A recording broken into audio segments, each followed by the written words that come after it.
போல் பாக்கிய செல்வம் புவியில் இல்லையே.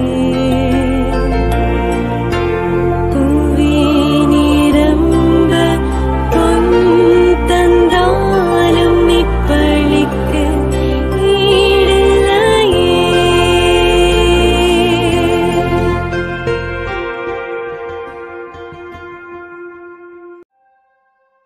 திருப்பலி ஒளிபரப்ப உதவுபவர்கள்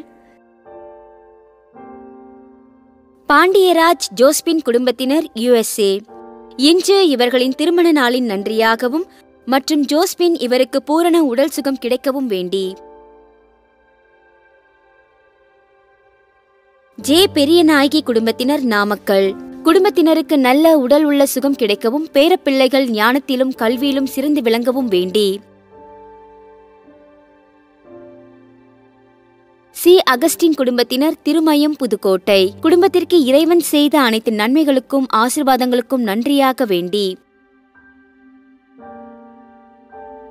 மேரி இசபெல் 20 ஆண்டுகளாக நிலுவையில் இருந்த MA ஊக்கத்தொகை இறைவனின் கருணையால் கிடைத்ததற்கு நன்றியாக வேண்டி. தந்தை மகன் தூய ஆவியாரின் பெயராலே ஆமென். நம் ஆண்டவராகிய இயேசு கிறிஸ்துவின் அருளும் கடவுளின் அன்பும் தூய ஆவியாரின் நட்புறவும் உங்கள் அனைவரோடும் இருப்பதாக. உம் ஆன்மாவோடும் இருப்பதாக. இயேசுவில் அன்புள்ள சகோதர சகோதரிகளே, புனித ஆரோக்கிய அன்னையின் அன்பு பக்தர்களே, மாதா தொலைக்காட்சி வழியாக இத்தெய்வீக திருப்பலியிலே பங்கெடுத்துக் கொண்டிருக்கும் அன்பு நேயர்களே, அந்த இறைவன் நம் அனைவருக்கும் நல்ல ஆயனாக தொடர்ந்து வெளிப்படுத்துகின்றார். அவரது குரலுக்கு செவிமடுக்கும் ஆடுகளாக நமது வாழ்வு அமைய இத்தெய்வீக திருப்பலியிலே ஒப்பு கொடுத்து வேண்டுவோம். பல முறை அவரது குரலுக்கு செவிமடுக்க தவறியிருந்திருப்போம். அந்த தருணங்களை எண்ணி மனம் வருந்தி இறைவனின் இரக்கத்தை மன்னிப்பை வேண்டுவோம். உள்ளம் நொறுங்கி வருந்துவோரை குணமாக்கும்படி அனுப்ப பெற்ற ஆண்டவரே இரக்கமாயிரும். பாவிகளை தேடி மீட்க வந்த கிறிஸ்துவே இரக்கமாயிரும். எங்களுக்காக பரமதந்தையிடம் பரிந்து பேச அவரது வலப்பக்கம் வீற்றிருக்கும் ஆண்டவரே இரக்கமாயிரும். எல்லாம் வல்ல இறைவன் நம் மீது இரக்கம் வைத்து நம் பாவங்களை எல்லாம் மன்னித்து நம்மை நிலை வாழ்வுக்கு அழைத்து செல்வாராக. மன்றாடுவோமாக. இறைவா, பேறு பெற்றோரின் முழு நிறை ஒளியே, பாஸ்கா மறை நிகழ்வுகளை இவ்வுலகில் நாங்கள் கொண்டாட அருள் கூர்ந்தீரே. இவ்வாறு உமது அருளின் முழுமையை நாங்கள் என்றென்றும் கொண்டாடி மகிழ்வுறச் செய்தருள்வீராக. உம்மோடு தூய ஆவியாரின் ஒன்றிப்பில் இறைவனாய் என்றென்றும் வாழ்ந்து ஆட்சி செய்கின்ற எங்கள் ஆண்டவரும் உமது திருமகனுமாகிய கிறிஸ்து வழியாக உம்மை மன்றாடுகிறோம். திருத்தூதர் பணிகள் நூலிலிருந்து வாசகம். அதிகாரம் 11. இறை வார்த்தைகள் 1 முதல் 18 முடிய. அந்நாள்களில் பிற இனத்தவரும் கடவுளின் வார்த்தையை ஏற்றுக்கொண்டதை பற்றி திருத்தூதர்களும் யூதாவில் உள்ள சகோதர சகோதரிகளும் கேள்விப்பட்டார்கள். பேதுரு எருசலேமுக்கு திரும்பி வந்தபோது விருத சேதனம் செய்து கொண்டவர்கள் அவரோடு வாதிட்டனர். நீர் ஏன் விருத சேதனம் செய்து கொள்ளாதவரிடம் சென்று அவர்களுடன் உணவு உன்றீர் என்று குறை கூறினர். பேதுரு நடந்தவற்றை ஒன்றன் பின் ஒன்றாக விளக்கி கூற தொடங்கினார். நான் யோப்பா நகரில் இறைவனிடம் வேண்டிக் கொண்டிருந்த போது மெய் மறைந்த நிலையில் ஒரு காட்சி கண்டேன். பெரிய கற்பாறை போன்ற ஒரு விரிப்பு 4 மூலைகளிலும் கட்டப்பட்டு வானத்திலிருந்து இறக்கப்பட்டு என்னிடம் வந்தது. அதை நான் கவனமாக நோக்கிய போது தரையில் நடப்பன, ஊர்வன, வானில் பரப்பன, காட்டு விலங்குகள் ஆகியவற்றை கண்டேன். பேதுரு, எழுந்திடு, இவற்றை கொண்டு சாப்பிடு என்னும் ஒரு குரல் ஒலிப்பதையும் கேட்டேன். அதற்கு நான், வேண்டாம் வேண்டாம் ஆண்டவரே, தீட்டானதும் தூய்மையற்றதுமான எதுவும் ஒருபோதும் என் வாய்க்குள் சென்றதில்லையே என்றேன். 2ஆம் முறையும் வானத்திலிருந்து மறுமொழியாக, தூய்மையானது என கடவுள் கருதுவதை நீ தீட்டாக கருதாதே என்று அக்குரல் ஒலித்தது. இப்படி 3 முறை நடந்த பின்பு யாவும் வானத்திற்கு மீண்டும் எடுத்து கொள்ளப்பட்டன. அந்நேரத்தில் செசரியாவில் இருந்து என்னிடம் அனுப்பப்பட்ட 3 நான் தங்கியிருந்த வீட்டின் முன் வந்து நின்றனர். தூய் ஆவியார் என்னிடம் தயக்கம் ஏதுமின்றி அவர்களோடு செல் என்று கூறினார். உடனே நானும் இந்த 3 சகோதரருமாக அந்த மனிதர் வீட்டுக்கு சென்றோம். அவர் தம் வீட்டில் வானதூதர் வந்து நின்றதை கண்டதாகவும், அத்தூதர் பேதுரு என்னும் பெயர் கொண்ட சீமோனை வரவழியும், நீரும் வீட்டார் அனைவரும் மீட்பு பெறுவதற்கான வார்த்தைகளை அவர் உம்மோடு பேசுவார் என்று தமக்கு கூறியதாகவும் எங்களுக்கு அறிவித்தார். நான் பேசத் தொடங்கியதும் தூய ஆவி முதலில் தம் மீது இறங்கி வந்தது போல் அவர்கள் மீதும் இறங்கி வந்தது. அப்போது யோவான் தண்ணீரால் திருமுழுக்கு கொடுத்தார். ஆனால் நீங்கள் தூய ஆவியால் திருமுழுக்கு பெறுவீர்கள் என்ற ஆண்டவரின் வார்த்தைகளை நான் நினைவு கூர்ந்தேன். இப்போது ஆண்டவராகிய இயேசு கிறிஸ்துவ மீது நம்பிக்கை கொண்டபோது தமக்கு அருளப்பட்ட அதே கொடையை கடவுள் அவர்களுக்கும் கொடுத்தார் என்றால் கடவுளை தடுக்க நான் யார் என்றார். இவற்றை கேட்டு அவர்கள் அமைதி அடைந்தனர். வாழ்வுக்கு வழியான மனமாற்றத்தை பிற இனத்தவருக்கும் கடவுள் கொடுத்தார் என்று கூறி அவரை போற்றி புகழ்ந்தார்கள். ஆண்டவரின் அருள்வாக்கு. இறைவனுக்கு நன்றி. பல்லவி. உயிருள்ள இறைவன் மீது என் நெஞ்சம் தாகம் கொண்டுள்ளது. உயிருள்ள இறைவன் மீது என் நெஞ்சம் தாகம் கொண்டுள்ளது. கலைமான் நீரோடிக்காக ஏங்கி தவிப்பது போல கடவுளே என் நெஞ்சம் உமக்காக ஏங்கி தவிக்கின்றது. என் நெஞ்சம் கடவுள் மீது, உயிருள்ள இறைவன் மீது தாகம் கொண்டுள்ளது. எப்பொழுது நான் கடவுள் முன்னிலையில் வந்து நிற்கப் போகிறேன். பல்லவி. உயிருள்ள இறைவன் மீது என் நெஞ்சம் தாகம் கொண்டுள்ளது.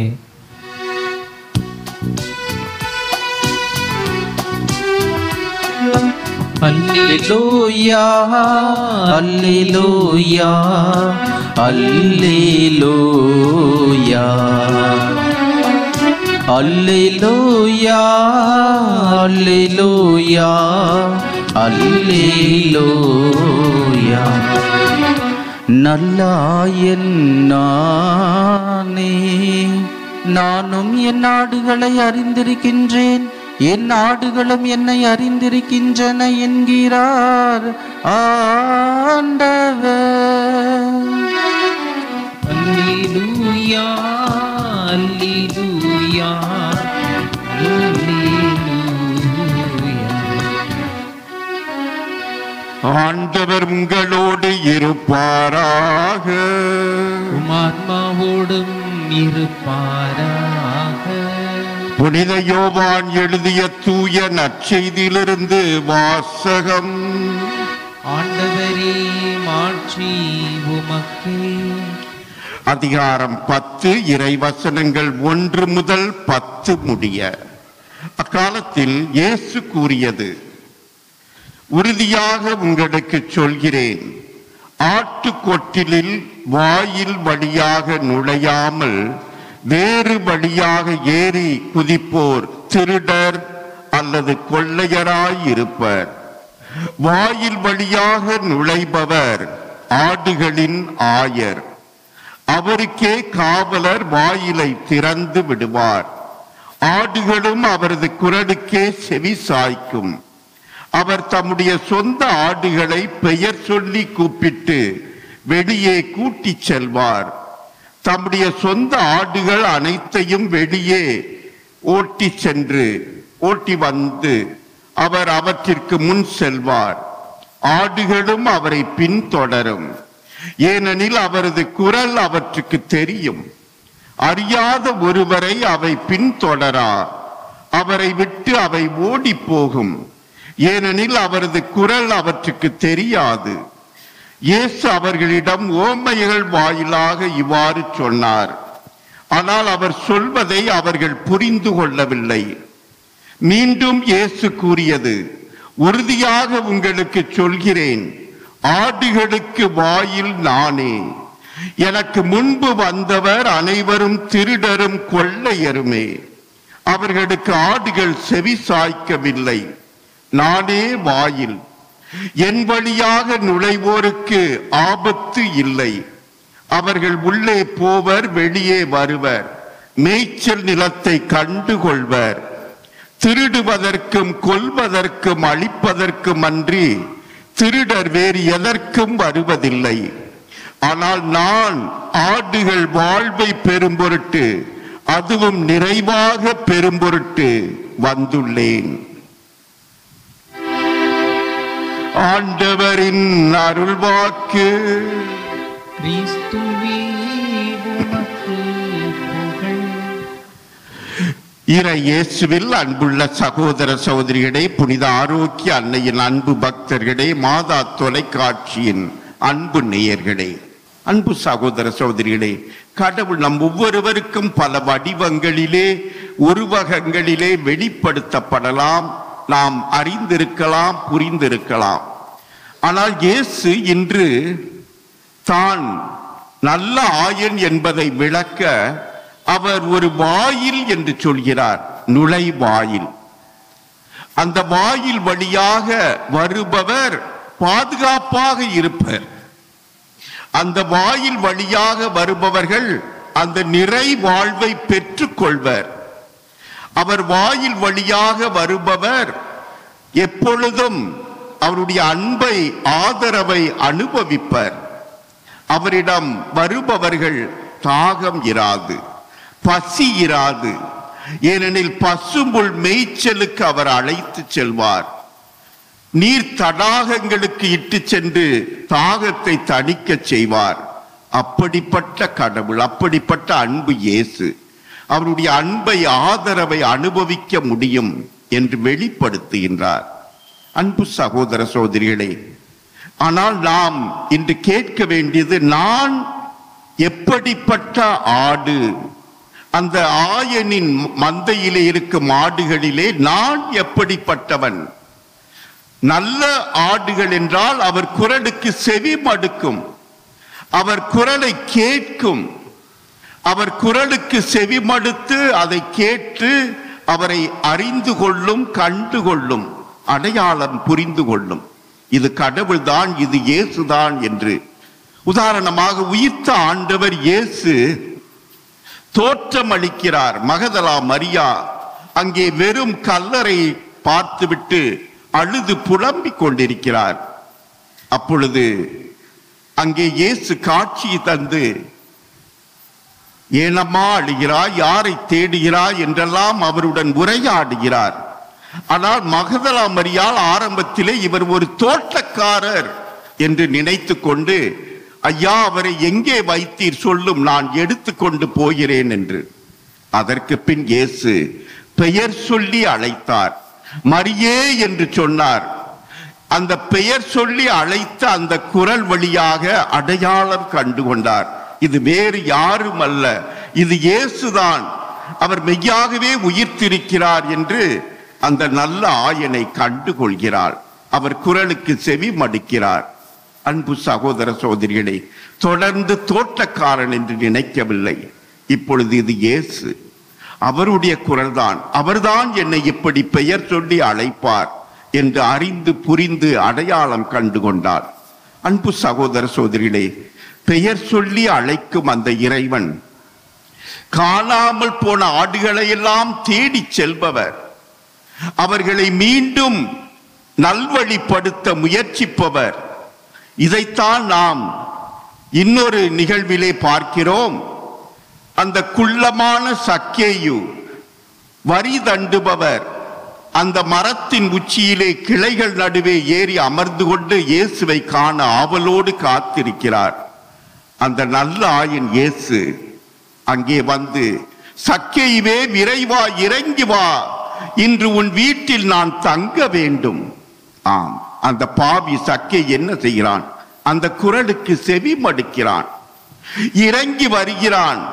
அந்த நல்லாயன் இயேசுவை தன் இல்லத்திற்கு கூட்டி செல்கிறான். அதற்கு பின் பெரிய மாற்றம். அந்த நல்லாயனின் குரலை கேட்கும் மனிதர்கள் மாற்றம் பெறுவார்கள். அந்த அளவுக்கு சக்கேயுவின் உள்ளத்திலே மாற்றம் ஏற்படுகிறது, திருப்பம் ஏற்படுகிறது. திசை மாறி பணமே செல்வமே என்று மூழ்கி கிடந்தவன் இப்பொழுது இயேசுவிடம் அறிக்கையிடுகிறான், ஆண்டவரே, நான் யாரையாவது ஏமாற்றி வஞ்சித்திருந்தால் 4 மடங்காக திருப்பி கொடுத்து விடுகிறேன், ஏழைகளுக்கு என் சொத்தில் பாதியை கொடுக்கிறேன் என்றெல்லாம் அவன் அறிக்கையிடுகிறான். மாற்றம். அன்பு சகோதர சகோதரிகளே, இயேசு நல்ல ஆயன் பல வழிகளிலே பேசிக்கொண்டே இருக்கிறார். விவிலிய நூலை நாம் படிக்கும்போது, வேதாகமத்தை படிக்கும்போது நம்மோடு பேசுகிறார். ஒவ்வொரு நாளும் நாம் பல்வேறு மனிதர்களோடு இணைந்து வாழ்கிறோம். அவர்கள் வழியாக நம்மிடம் பேசுகிறார். நம்முடைய பெற்றோர்கள், நம்மை வழி நடத்துபவர்கள், கண்காணிப்பவர்கள், அவர் வழியாக பேசுகிறார். இயற்கையின் வழியாக பேசுகிறார் அந்த கடவுள். அவர் குரலுக்கு நாம் செவி மடுக்க வேண்டும். அப்படி செவி மடுத்தோம் என்றால் நமது வாழ்வு மாறும். நாமும் அவரால் ஈர்க்கப்பட்டு நமது வாழ்வு நிறைவு பெறும்.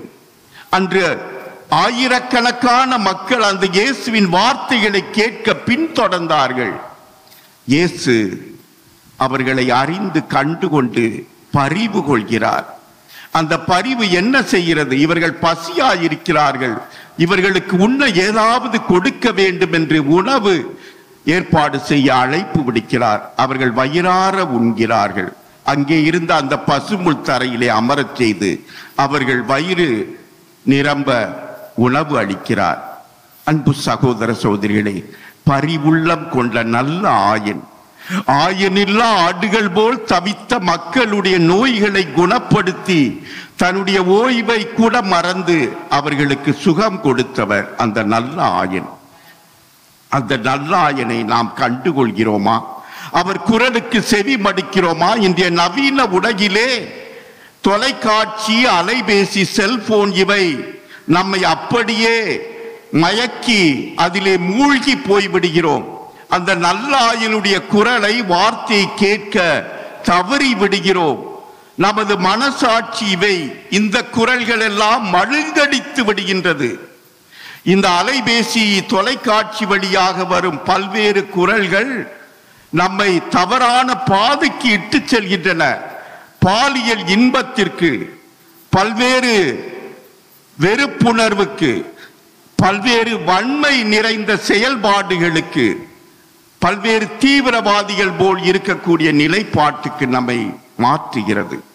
அன்பு சகோதர சகோதரிகளே, அந்த நல்ல ஆயனின் குரல் அன்பின் குரல், இரக்கத்தின் குரல், மன்னிப்பின் குரல், நீதியின் குரல், சகோதரத்துவத்தின் குரல். அது அனைவரையும் ஒன்றுபட்டு வாழச் செய்யும் அழைப்பு விடுக்கும் குரல். அது நம்மையெல்லாம் மன்னிப்பதாக கூறும் குரல். நம்முடைய பல்வேறு நிலைப்பாட்டிலிருந்து நமக்கு ஆறுதல் கொடுக்கும் குரல். அந்த நல்ல ஆயனின் குரலை கண்டு அறிந்து எப்போதும் அந்த குரலுக்கு செவி மடுத்து வாழ நம்மையே ஒப்பு கொடுப்போம். இன்றைய ஊடகங்கள் நம்மை மழுங்கடிக்கின்றன, நம்மை திசை மாறச் செல்ல வைக்கின்றன, உண்மையை மறைக்கின்றன, பொய்மையை பரப்புகின்றன, அநீதியை அங்கே விளம்பரப்படுத்துகிறது. இதையெல்லாம் கண்டு கேட்டு நாம் உண்மையான நல்ல ஆயனுடைய உயர்வை உணராமல், அவருடைய மகிமையை கண்டுகொள்ளாமல், அவர் கொடுக்கும் அந்த நிறை வாழ்வின் உயர்வை அறியாமல் நாம் வாழ்ந்து கொண்டிருக்கிறோம். இதோ இந்த திருப்பலியிலே வேண்டுவோம். மீண்டும் நமக்கு அவர் குரல் ஒலிக்கிறது. தன்னையே கொடுப்பதாக அவரிடம் நாம் நம்மையே கொடுத்து என்றும் அவருக்கு உகந்த ஆடுகளாக, செவிமடுக்கும் ஆடுகளாக, அவரை கண்டுகொண்டு அவரை பின்பற்றும் ஆடுகளாக இதோ நம்மையே அர்ப்பணித்து என்றும் பிரமாணிக்கமாய் வாழ வரம் கேட்போம். ஆமென்.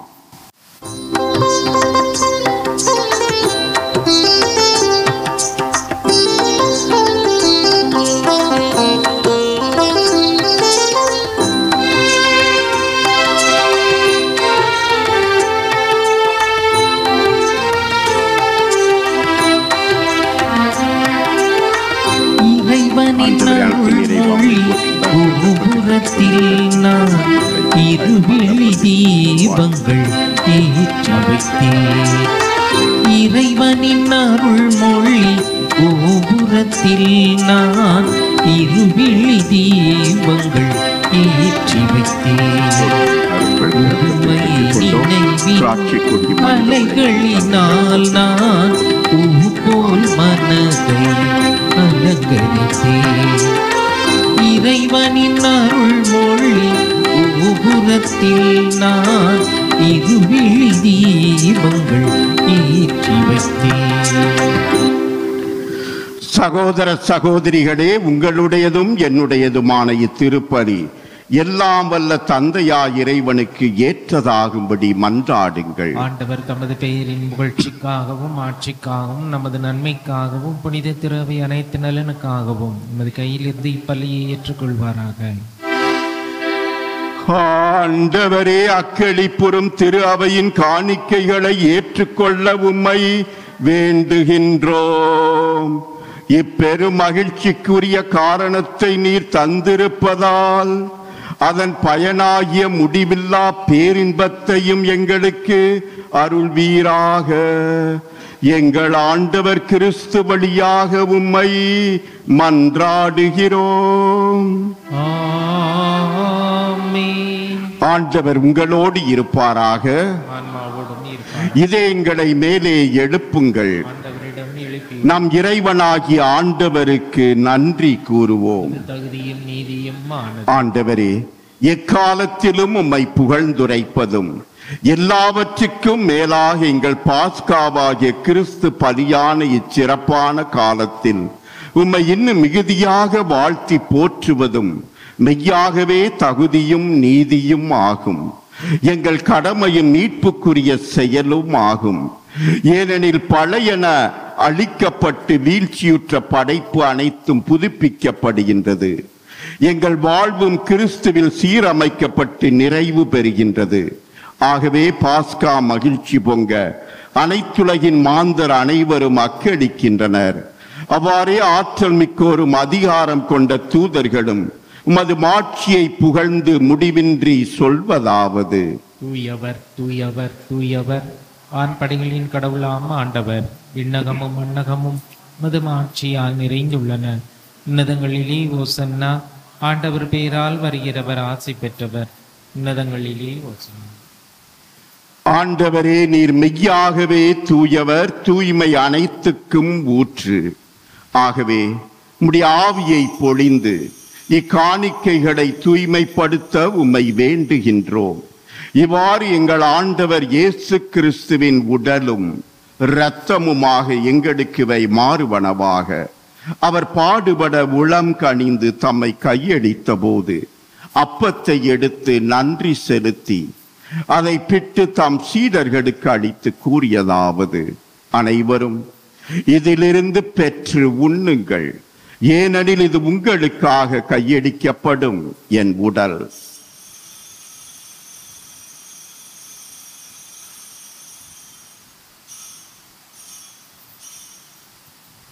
அவன் நம்மை இரவு விருந்தை அருந்திய பின் கிண்ணத்தையும் எடுத்து மீண்டும் உமக்கு நன்றி கூறி தம் சீடர்களுக்கு அளித்து அவர் கூறியதாவது: அனைவரும் இதிலிருந்து பெற்று பருகுங்கள், ஏனெனில் இது புதிய நிலையான உடன்படிக்கைக்கு உரிய என் இரத்தத்தின் கிண்ணம்.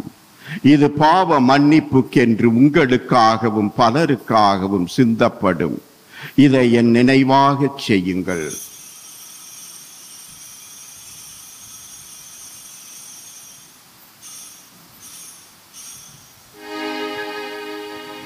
நம்பிக்கையின் மறைபொருள். ஆண்டவரே, நீர் வருமளவு உமது இறப்பினை அறிக்கையிடுகின்றோம், உமது உயிர்ப்பினையும் எடுத்துரைக்கின்றோம். ஆகவே ஆண்டவரே, நாங்கள் கிறிஸ்துவின் இறப்பினையும் உயிர்ப்பினையும் நினைவு கூர்ந்து வாழ்வு தரும் அப்பத்தையும் மீட்பு அளிக்கும் கிண்ணத்தையும் உமக்கு ஒப்பு கொடுக்கின்றோம். திருமுன் நின்று உமக்கு ஊழியம் புரிய தகுந்தவர்கள் என எங்களை ஏற்றுக்கொண்டீர். எனவே உமக்கு நன்றி செலுத்துகின்றோம்.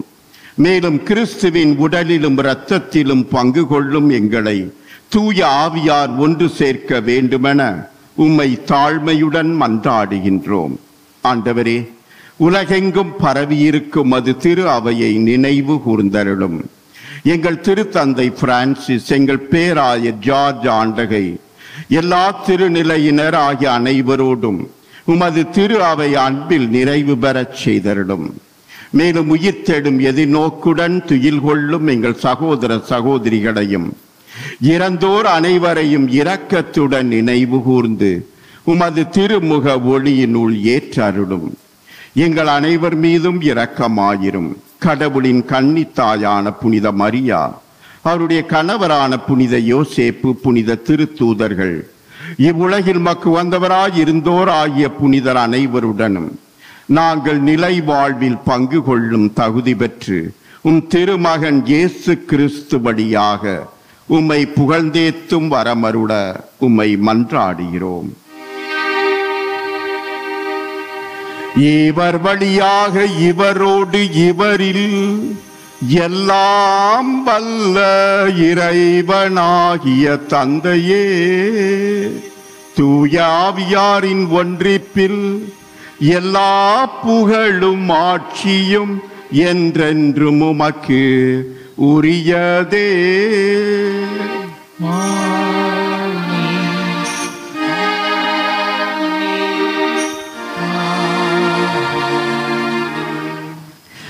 மீட்பரின் கட்டளையால் கற்பிக்கப்பட்டு இறை படிப்பினையால் பயிற்சி பெற்ற நாம் துணிந்து சொல்வோம். விண்ணுலகில் இருக்கின்ற எங்கள் தந்தையே, உமது பெயர் தூயது என போற்ற பெறுக. உமது ஆட்சி வருக.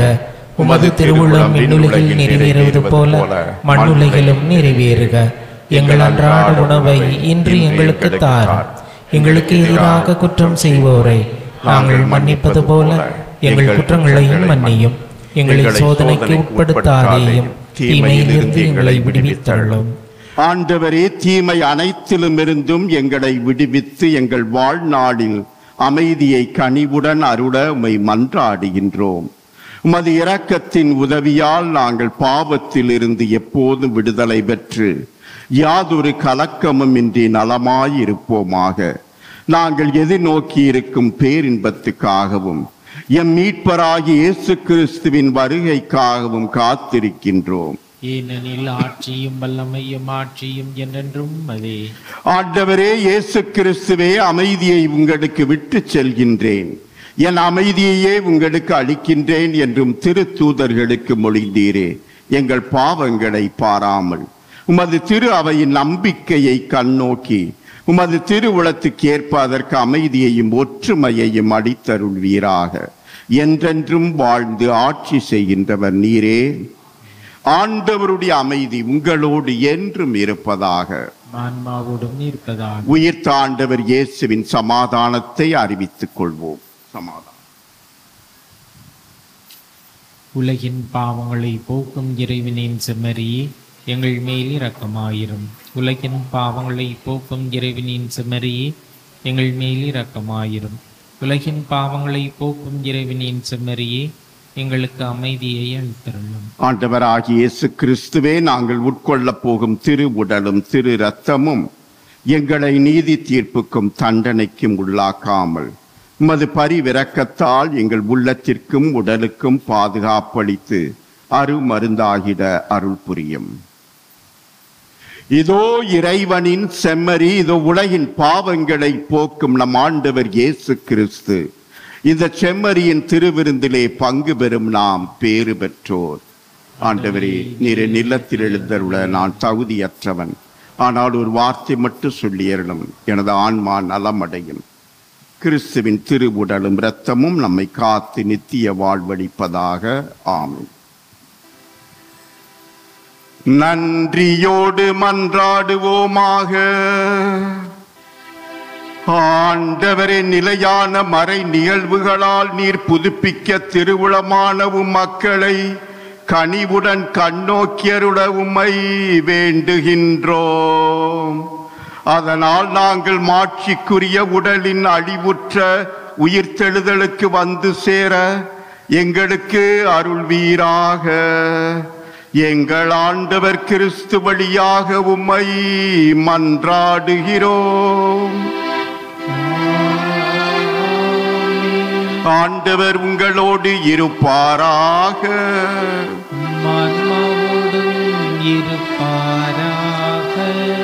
எல்லாம் வல்ல இறைவன் தந்தை, மகன், தூய ஆவியார் உங்களை ஆசீர்வதிப்பாராக. சென்று வாழுங்கள், திருப்பலி நிறைவேறிற்று. அல்லேலூயா, அல்லேலூயா. இறைவனுக்கு நன்றி. அல்லேலூயா, அல்லேலூயா. திருப்பலி ஒளிபரப்ப உதவியவர்கள்: பாண்டியராஜ் ஜோஸ்பின் குடும்பத்தினர், USA. இன்று இவர்களின் திருமண நாளின் நன்றியாகவும் மற்றும் ஜோஸ்பின் இவருக்கு பூரண உடல் சுகம் கிடைக்கவும் வேண்டி. ஜே பெரியநாயகி குடும்பத்தினர், நாமக்கல். குடும்பத்தினருக்கு நல்ல உடல் உள்ள சுகம் கிடைக்கவும் பேரப்பிள்ளைகள் ஞானத்திலும் கல்வியிலும் சிறந்து விளங்கவும் வேண்டி. சி அகஸ்டின் குடும்பத்தினர், திருமயம், புதுக்கோட்டை. குடும்பத்திற்கு இறைவன் செய்த அனைத்து நன்மைகளுக்கும் ஆசீர்வாதங்களுக்கும் நன்றியாக வேண்டி. மேரி இசபெல் 20 ஆண்டுகளாக நிலுவையில் இருந்த MA ஊக்கத்தொகை இறைவனின் கருணையால் கிடைத்ததற்கு நன்றியாக வேண்டி.